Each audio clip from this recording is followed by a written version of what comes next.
Kematian hanyalah langkah awal sebuah perjalanan panjang.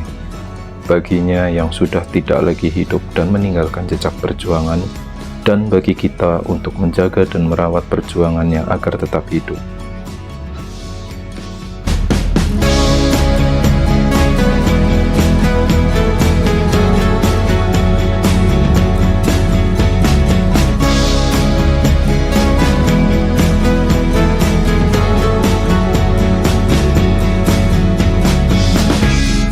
Di video arsip sebelumnya, saya telah melakukan penelusuran beberapa jalan yang dinamai dengan nama-nama pejuang dari pasukan belajar Imam.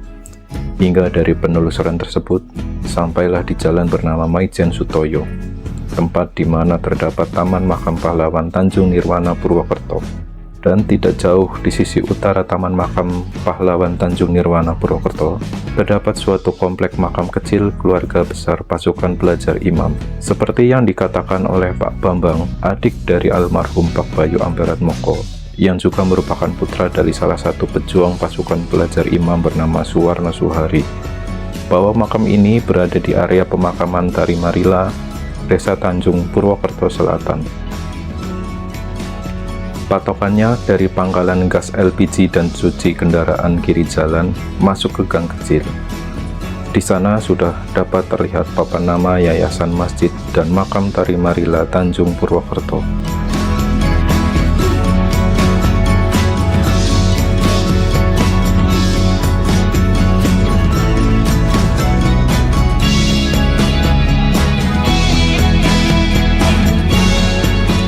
Makam keluarga besar pasukan belajar Imam ini berada di sisi kanan bawah dari pintu masuk. Dan area makam ini khusus digunakan bagi beberapa pejuang pasukan Imam, istri dan anggota keluarganya. Salah satunya adalah makam dari Suwarno Suhari dan putranya Bayu Amperet Moko. Akhirnya, saya berhasil menemukan makam dari Pak Bayu yang telah memberi inspirasi bagi saya dan memberikan petunjuk tentang sejarah pasukan belajar Imam lewat Facebook page yang ia buat. Terima kasih untuk Pak Bayu dan mari kita doakan semoga beliau diampuni segala dosa-dosanya, diterima segala amal baiknya, dan ditempatkan di tempat terbaik di sisi Allah Subhanahu wa Ta'ala. Amin ya Rabbal Alamin. Selain makam Pak Bayu dan Suwarno Suhari, ada beberapa nama penting yang berada di makam ini, seperti makam bernama Saguro yang menurut pengurus makam yang saya temui, beliau adalah ayah dari Pak Wawan. Dan ada juga makam bernama Raden Sugiarto, ayah dari Pak Kabul. Pak Wawan dan Pak Kabul ini merupakan dua sahabat dari Pak Bayu yang sama-sama merupakan aktivis Imam Muda Purwokerto yang masih ada. Insya Allah mudah-mudahan di lain waktu kita bisa bertemu dan mencari tahu tentang sosok dan peran dari kedua orang tua mereka di arsip video selanjutnya. Menurut informasi, area makam keluarga besar pasukan belajar Imam ini juga rencananya hendak dibugar dan kedepannya semoga dari keberadaan makam ini juga bisa menambah khasanah sejarah kita mengenai keberadaan pasukan belajar Imam Purwokerto dan Banyumas. Beranjak dari area makam keluarga besar pasukan belajar Imam di Tarimarila Tanjung, penelusuran selanjutnya kita menuju Taman Makam Pahlawan Tanjung Nirwana Purwokerto. Taman Makam Tanjung Nirwana Purwokerto dibangun sejak 1954 dan di tengah makam terdapat sebuah monumen peringatan yang dibangun pada 1961 oleh arsitektur Zeni. Tercatat ada 646 makam pahlawan yang terbagi di dua blok pada makam Tanjung Nirwana Purwokerto ini, yaitu blok A di sisi utara dan blok B di sisi selatan. Kedua blok dipisahkan oleh tugu monumen yang menjulang tinggi di tengah area makam, bersimbol Pancasila, dan sebuah sajak lama yang ditulis Khairil Anwar yang berbunyi, "Kami cuma tulang-tulang berserakan, tapi adalah kepunyaanmu. Kaulah lagi yang tentukan nilai tulang-tulang berserakan, ataukah jiwa kami melayang untuk kemerdekaan, kemenangan, dan harapan, atau tidak untuk apa-apa. Kaulah yang sekarang berkata, kami tidak tahu, kami tidak lagi bisa berkata. Kami bicara padamu dalam hening di malam sepi. Jika dada rasa hampa dan jam dinding yang berdetak, kenang-kenangan kami, teruskanlah jiwa kami." Saya mulai menelusuri makam di Blok B dan di sini ada banyak sekali nama-nama pejuang di batu nisan sebagai tentara pelajar pasukan pelajar imam. Untuk membedakan makam pejuang dari pasukan pelajar imam dan pejuang lainnya, dapat dilihat dari simbol khusus tentara pelajar yang tertera di batu nisan. Adapun beberapa makam pejuang pasukan pelajar imam lainnya juga ada yang tidak menggunakan simbol khusus, namun tetap diberi keterangan berupa tulisan. Selain makam dari pasukan pelajar imam, ternyata di Taman Makam Pahlawan Tanjung Nirwana Purwokerto ini juga terdapat makam dari pejuang TRIP atau tentara pelajar asal Jawa Timur dan tentara pelajar lainnya. Ada beberapa makam yang tidak teridentifikasi saya dengan baik, karena tulisannya yang sudah memudar. Ada pula beberapa makam pejuang bertuliskan TD atau pejuang tak dikenal. Lanjut di Blok A di sisi utara.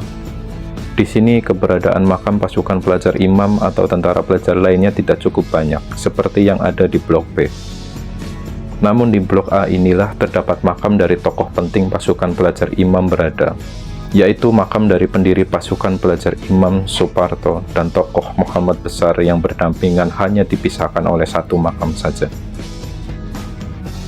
Hal yang menguatkan identifikasi saya bahwa makam bernama R. Suparto tersebut merupakan Suparto pendiri pasukan pelajar imam, yaitu walaupun pada nisannya tidak memiliki simbol khusus tentara pelajar dan hanya bersimbolkan bintang, namun di sana terdapat keterangan bahwa R. Suparto merupakan LTS atau Letnan 1, anggota pasukan pelajar imam.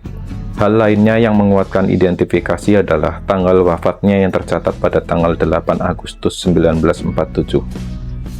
Tanggal wafat yang sama dengan wafatnya tokoh Muhammad Besar pada peristiwa pertempuran Prompong. Dari bukti identifikasi yang kuat itulah sudah dapat dipastikan bahwa makam Raden Suparto tersebut merupakan makam dari Suparto, sang pendiri pasukan pelajar imam. Selain Raden Suparto, tokoh Muhammad Besar juga tidak memiliki tanda khusus tentara pelajar di makamnya. Hanya tanda bintang dan keterangan tulisan bahwa Muhammad Besar hingga wafatnya merupakan seorang sersan pasukan pelajar imam. Saya sangat senang sekali akhirnya dapat menemukan keberadaan makam dari pendiri dan para tokoh pejuang pasukan pelajar imam.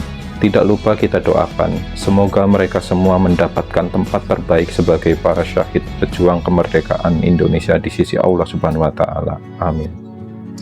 Penataan dari area makam pahlawan ini terlihat rapi dan asri, terutama sejak pemugaran. Namun hal yang sangat disayangkan sejak pemugaran adalah hilangnya relief-relief perjuangan yang sebelumnya berada di area tugu atau monumen. Saya mendapatkan jejak dokumentasi digital berupa artikel dari sebuah blog bernama Radira Blog, yang ditulis pada 3 April 2011 dengan judul Taman Makam Pahlawan Tanjung Nirwana Kabupaten Banyumas. Dari dokumentasi dan tulisan pada artikel tersebut, kondisi tugu monumen yang ada di sana saat itu jauh berbeda dengan tugu monumen yang sekarang. Keberadaan relief yang berada di tembok monumen yang ada sebelumnya pun sekarang sudah tidak ada lagi sejak pemugaran. Padahal sesuai dengan apa yang saya baca di artikel tersebut, relief-relief pada tembok monumen tersebut menggambarkan beberapa jejak sejarah penting dari pertempuran sejak zaman Jepang hingga zaman Belanda. Ada satu jejak atau petunjuk penting yang akhirnya saya temukan dari artikel Radira Blog ini, yang berkaitan dan menguatkan jejak sejarah pada penelusuran arsip sebelumnya. Jejak sejarah tersebut merupakan salah satu relief yang menggambarkan Jenderal Sudirman yang sedang rapat di gedung Yos Sodarmo untuk membentuk BKR atau Badan Keamanan Rakyat. Sayang gambar yang berada di blog tersebut tidak dapat diklik linknya. Selain sebagai tempat awal terbentuknya BKR, gedung Yos Sodarmo ini juga diperkirakan menjadi tempat pertemuan bagi para pasukan imam di Purwokerto. Insya Allah di arsip video selanjutnya, petunjuk yang semakin mengerucut tentang keberadaan gedung Yos Sodarmo ini akan kita telusuri bersama-sama.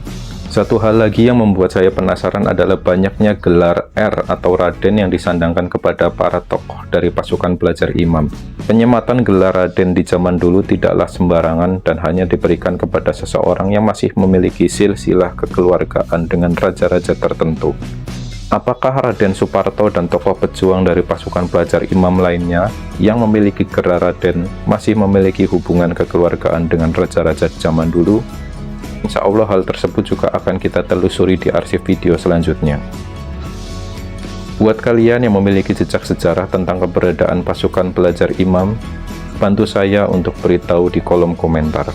Serta jangan lupa untuk subscribe, like, and share, serta aktifkan tanda lonceng agar tidak ketinggalan video-video terbaru di arsip Imam Muda selanjutnya. Sampai jumpa.